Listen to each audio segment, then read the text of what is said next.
ఆహారం ఇది ఒక తినే పదార్థం మాత్రమే కాదు, ఇది మన సంస్కృతి, చరిత్ర కూడా. ప్రపంచం ఎలా అభివృద్ధి చెందుతుంది అన్న దాన్ని మనం తినే ఆహారం బట్టే చెప్పొచ్చు. ఎందుకంటే గడిచిన కాలంలో ఆదిమానవులు ఆహారం కోసం బయటికి వెళ్ళేవాళ్ళు. తర్వాత అదే ఆహారాన్ని వాళ్ళ కాళ్ళ దగ్గరే పండించుకోవడం మొదలుపెట్టారు. బట్ అదే ఫుడ్ ఇప్పుడు ప్యాకెట్స్లో అమ్మే వరకు వచ్చింది. సో ఇలా చూసుకున్నట్లయితే గడిచిన కాలం నుంచి ఇప్పటి వరకు మనం తినే ఆహారం అండ్ దాన్ని సేకరించే పద్ధతి పూర్తిగా మారిపోయింది. మానవులు వాళ్ళ జీవనం కొనసాగించడానికి చెట్లు నరికేస్తున్నారు. మాంసం కోసం కొన్ని వేల జంతు జాతులు అంతరించిపోవడానికి కారణమవుతున్నారు. ఇదే ఫ్యూచర్లో కూడా కొనసాగుతున్నట్లయితే ఫ్యూచర్లో ప్రజలు తినే ఆహారం అండ్ వాళ్ళ పద్ధతులు కూడా పూర్తిగా మారిపోతాయి. సో ఫ్యూచర్లో ఉండే ప్రజలు ఎలాంటి ఆహారం తీసుకోవచ్చో అన్నది ఇప్పుడు చూద్దాం. ఇక మొదలెడదామా?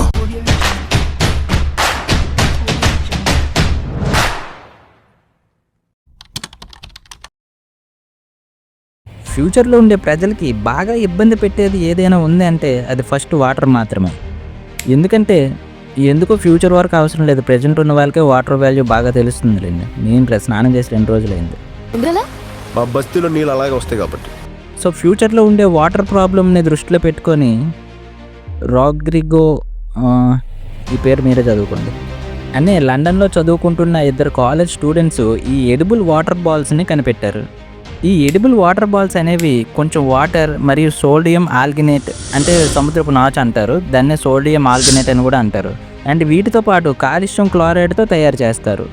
ఫ్యూచర్లో ఈ ఎడిబుల్ వాటర్ బాల్స్ని వాడడానికి ముఖ్యంగా 3 కారణాలు ఉన్నాయి. ఈ ఎడిబుల్ వాటర్ బాల్స్ వాడడం వల్ల కాస్ట్ అనేది చాలా వరకు తగ్గుతుంది అండ్ ఈజీగా ఎక్కడికైనా క్యారీ చేయొచ్చు.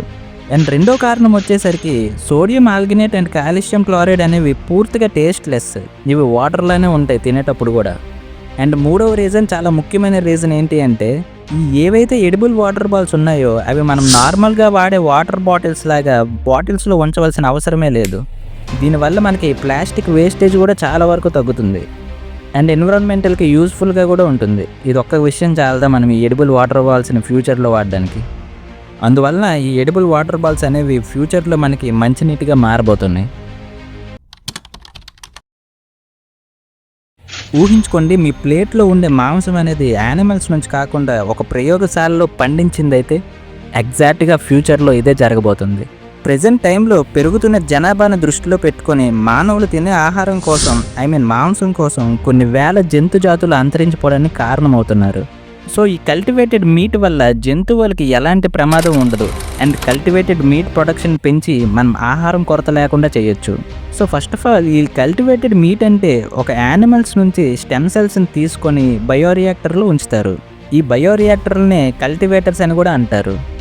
అలా కల్టివేటర్స్లో భద్రపరిచిన స్టెమ్ సెల్స్కి amino acids, glucose, vitamins and inorganic salts and proteins అందిస్తారు. ఇలా అందించాక ఆ స్టెమ్ సెల్స్ అనేవి వాటికి అందించిన పోషకాలను ఉపయోగించుకొని బయోరియాక్టర్స్లో డెవలప్ అవుతూ ఉంటాయి, అంటే గ్రోత్ అవుతూ ఉంటాయి. ఇలా పూర్తిగా డెవలప్ అయిన మీట్ని పార్సిల్ చేసి మార్కెట్లోకి రిలీజ్ చేస్తారు.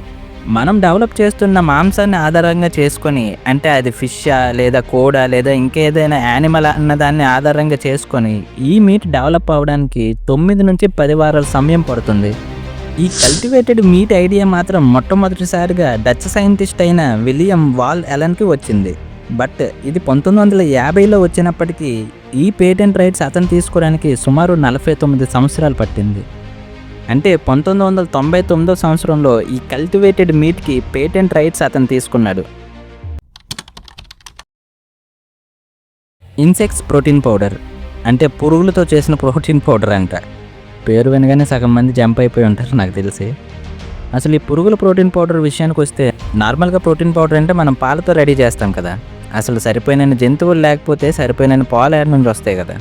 అందుకనే ఆ పాలతో చేసిన ప్రోటీన్ పౌడర్ని రీప్లేస్ చేయడానికే ఈ పురుగుల ప్రోటీన్ పౌడర్ని రెడీ చేశారు. ఈ ఘనత అంతా మనం కొరియా వాళ్ళకే ఇవ్వాలి. ఈ ఇన్సెక్ట్స్ ప్రోటీన్ పౌడర్ అనేది రెడీ చేస్తున్నది మన కొరియా వాళ్ళే. ఈ ఇన్సెక్ట్స్ ప్రోటీన్ పౌడర్లో వాడే కీటకాలని మనం మీల్ వామ్ అని పిలుస్తాం. ఇవి ఎక్కువగా అడవుల్లో ఆకులు తిని బతికే పురుగులు. ఈ కొరియా వాళ్ళు అడవుల్లో ఫుల్గా తిరిగి ఈ పురుగులు పట్టుకొని వస్తారు ల్యాబ్కి. ఈ కొరియా వాళ్ళు ఈ పురుగులన్నింటినీ సేకరించి వాటికి మంచి సంబంధాలు చూసి వాటి జనాభాను విపరీతంగా పెంచుతారు అండ్ వాటికి బాగా క్లీన్ చేసిన కాలీఫ్లవర్స్ పెట్టి మరీ మేపుతారు. అలా బాగా పెరిగిన పురుగుల్ని మంచి ఏజ్కి వచ్చేసరికి ఒక కేజీ కంటైనర్లో తీసుకొని బాగా వేడి చేస్తారు కురుకురేలాగా. అలా వేడి చేసిన పురుగుల్ని ఒక హైడ్రాలిక్ ప్రెషర్ కింద పెట్టి బాగా ప్రెస్ చేసి వాటిలో ఉండే లిక్విడ్ కంటెంట్ మొత్తం సపరేట్ చేసేస్తారు. అలా పురుగుల నుంచి లిక్విడ్ కంటెంట్ సపరేట్ అయిపోయిన తర్వాత మిగిలిన దాన్ని మళ్ళీ బాగా వేడి చేసి పౌడర్ కింద మారుస్తారు. అదే ఇన్సెక్ట్స్ ప్రోటీన్ పౌడర్, పురుగుల ప్రోటీన్ పౌడర్. దీన్ని వాళ్ళు పాలల్లో కాకుండా నీళ్ళల్లో కలుపుకొని కుడితి తాగినట్టు తాగుతారు. ఈ పురుగుల ప్రోటీన్ పౌడర్లో విశేషం ఏంటంటే నార్మల్గా దొరికిన ప్రోటీన్ పౌడర్ల కంటే ఇందులో ప్రోటీన్స్ ఎక్కువగా ఉంటాయంట. మీరు బాడీ పెంచడానికి ఇది బాగా పనికొస్తుందని వాళ్ళు చెప్తున్నారు. రానున్న రోజుల్లో టైం అనేది చాలా ముఖ్యం. అందరూ బిజీ లైఫ్ని లీడ్ చేస్తూ ఉంటారు కదా, అసలు టైమే ఉండదు. ఇంత బిజీ లైఫ్లో కొన్నిసార్లు తినడానికి కూడా టైం ఉండదు. కానీ పని చేయాలంటే శక్తి కావాలి కదా బాడీకి. ఆ థాట్ నుంచి పుట్టిందే ఈ ఫుడ్ పిల్స్ లేదా మీల్ పిల్స్. కొన్ని సంవత్సరాలుగా సైంటిస్టులు ధృవ సినిమాలో అరవింద్ స్వామి చేసినంత రీసెర్చ్ చేస్తున్నారు ఈ ఫుడ్ పిల్స్ కోసం. ఈ ఫుడ్ పిల్స్కి అంత ఇంపార్టెన్స్ దేనికి ఇస్తున్నారంటే ఇప్పుడున్న టైంలో ఫుడ్ కోసం చెప్పని అవసరమే లేదు కదా బయట సమాజంలో. కానీ ఫుడ్ పిల్స్ అలా కాదు. ఒక మనిషికి కావాల్సిన అన్ని పోషకాలు ఈ ఫుడ్ పిల్స్లో ఉంటాయి. ఒకే ఒక ఫుడ్ పిల్స్లో ఉంటాయి. అండ్ ఇవి కల్తీ లేకుండా ఉంటాయి. సైంటిస్టులు కూడా ఇట్లా ఎలాంటి సైడ్ ఎఫెక్ట్స్ లేకుండా ఉండడానికే తయారు చేస్తున్నారు. అందువల్ల ఈ ఫుడ్ పిల్స్ని ఉపయోగించుకొని 15 నిమిషాల్లో తినవలసిన ఒక మీల్ని 15 సెకండ్లో పూర్తి చేయొచ్చు. దీనివల్ల టైం కూడా సేవ్ అవుతుంది. అండ్ బాడీకి కావాల్సిన అన్ని రకాల పోషకాలు 15 సెకండ్లలో కూడా మనం తీసుకోవచ్చు. ఈ ఫుడ్ పిల్స్లో ఇంకొక విశేషం ఏంటి అంటే ఇందులో అన్ని రకాల పోషకాలతో పాటు కొన్ని ఫుడ్ పిల్స్లో ఒక ఐటెంలో ఉండే పర్టికులర్ పోషకాలన్నీ ఉంటాయి. మీకు అర్థమయ్యేలా చెప్పాలంటే ఫర్ ఎగ్జాంపుల్ మీకు క్యారెట్ జ్యూస్ కానీ తినడం ఇష్టం లేదనుకోండి, దాని రుచి కారణంగా మీరు ఒక క్యారెట్ పిల్స్ వేసుకుంటే చాలు, క్యారెట్లో ఉండే అన్ని పోషకాలు అందులో ఉంటాయి. అందువల్ల ఫ్యూచర్లో మనం రోజు తినే ఫుడ్ని ఈ ఫుడ్ పిల్స్ అనేవి రీప్లేస్ చేయబోతున్నాయి. అలాగే మందుకు కూడా పిల్స్ ఉంటే బాగుండు, నాకు మందు స్మెల్ పడదు. ఓకే, వీడియో బాగా నచ్చిందని అనుకుంటున్నాను. ఇప్పుడు నేను చెప్పిన ఫుడ్స్లో మీకు ఏ ఫుడ్ బాగా నచ్చిందో కింద కామెంట్ చేయండి. నాకైతే ఆ పురుగుల ప్రోటీన్ పౌడర్ పిచ్చగా నచ్చింది. విన్నావా? అయ్యా తమరి దగ్గర ఈ సౌలభ్యం కూడా ఉందండి. మళ్ళీ ఒక కొత్త వీడియోతో కలుద్దాం. అంతవరకు ఆ కింద సబ్స్క్రైబ్ బటన్ దాన్ని ఏదో ఒకటి చేయండి ప్లీజ్. బాయ్.